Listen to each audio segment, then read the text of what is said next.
Ever driven down a deserted highway at night? The kind where the darkness seems to swallow the headlights and the only sound is the hum of your own engine?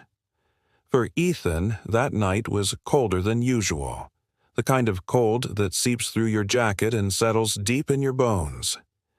He was on Highway 43, an endless black ribbon under the weak glow of the moon, 3 long hours from home in Denver. His old Honda Civic had given up. Hood open, engine silent, it sat on the shoulder like a monument to bad luck.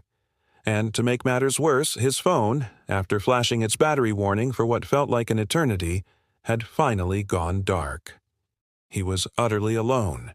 No cars, no lights, just the whispering wind brushing against the dead cornfields that lined the road.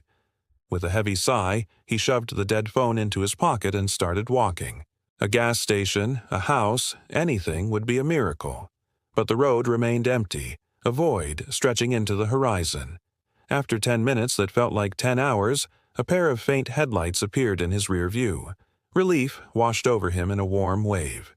He turned, waving his arms like a madman. A silver sedan slowed, its movement smooth and deliberate, and pulled up beside him. The tinted window rolled down just halfway. "You all right out here?" The driver's voice was calm, almost too calm. Ethan hesitated for just a second, the strangeness of the moment brushing against him. But the cold was biting, and logic gave way to desperation. "Yeah, my car broke down," he said, his voice hoarse. "Been walking for a while?" The driver offered a slight knowing smile. "You're lucky. Not many people pass this stretch after midnight." An unspoken invitation hung in the air. The driver unlocked the door with a soft click. "Hop in." Ethan didn't need to be told twice. He slid into the passenger seat. The heater was blasting, but a strange chill lingered in the air, a cold that had nothing to do with the temperature. The driver was older, maybe in his mid-40s, clean-shaven and wearing a simple black jacket. The car itself had a peculiar smell, a mix of old air freshener and something else. Something metallic and sterile. "Really appreciate the help," Ethan said, trying to break the heavy silence.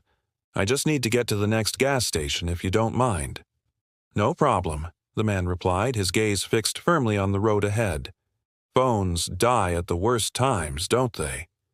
Ethan froze. A prickle of unease ran down his spine. How could he know his phone was dead? "How did you—" he started to ask. The man's mouth curled into that same faint grin. "Just a guess." Silence descended again, thicker this time. The only sound was the hypnotic hum of the tires on the asphalt.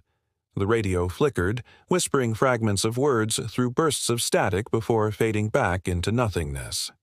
The landscape outside was a monotonous blur of darkness. After a few minutes, Ethan noticed something off. In the distance, a neon-red gas station sign flickered, half of its letters broken, a welcome sight. But then they drove right past it. Ethan frowned but didn't say anything. A few minutes later, the exact same sign appeared again, flickering in the same broken pattern. Then, impossibly, it appeared a third time. He glanced at the dashboard clock, hoping to ground himself. It read 12:07. He watched it, waiting, expecting the minute to tick over. He waited long enough for it to change several times. But it didn't. Still 12:07. "Hey," he said, forcing a nervous laugh. "Looks like your clock's stuck."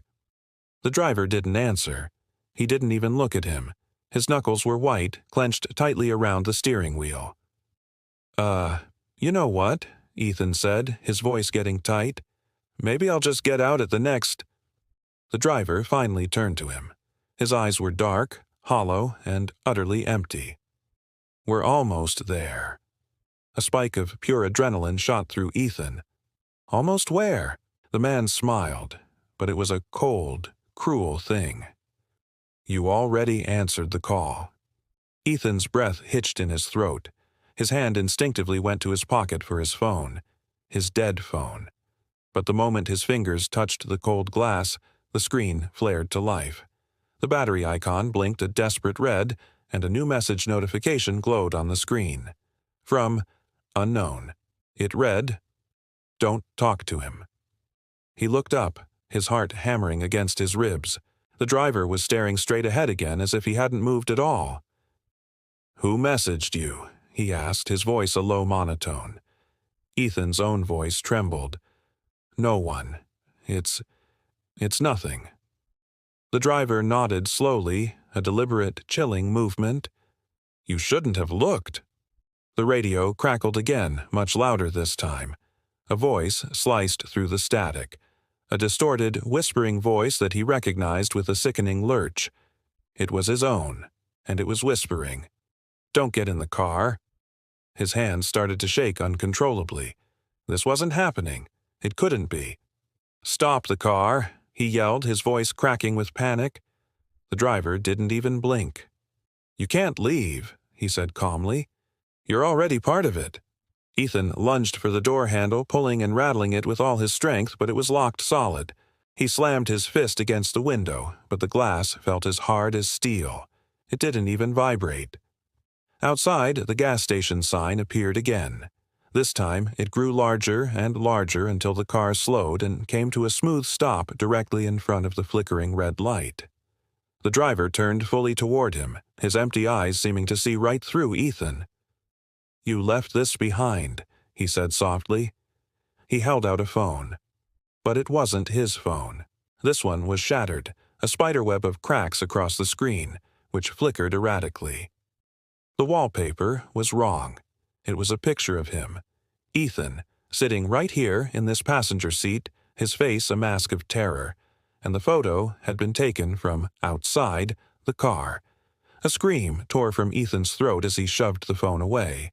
The lights of the gas station, the dashboard, everything went out. He was plunged into absolute darkness and silence. When he opened his eyes, the first gray light of dawn was breaking over the horizon. He was standing on the side of Highway 43, next to his broken-down Honda. The hood was still open. His body ached, and a deep, soul-crushing exhaustion weighed him down. His phone lay on the asphalt next to the front tire. Trembling, he bent down and picked it up. The screen was pristine. The battery icon showed a full charge, but on the lock screen, the time was frozen. It read 12:07 a.m., and glowing beneath it, a single, haunting notification. One missed call. From unknown. Thanks for joining me on this chilling ride. What do you think happened on that highway? Let me know your theories in the comments below, and if you enjoy stories that keep you up at night, be sure to hit that like button and subscribe for more. Stay safe out there.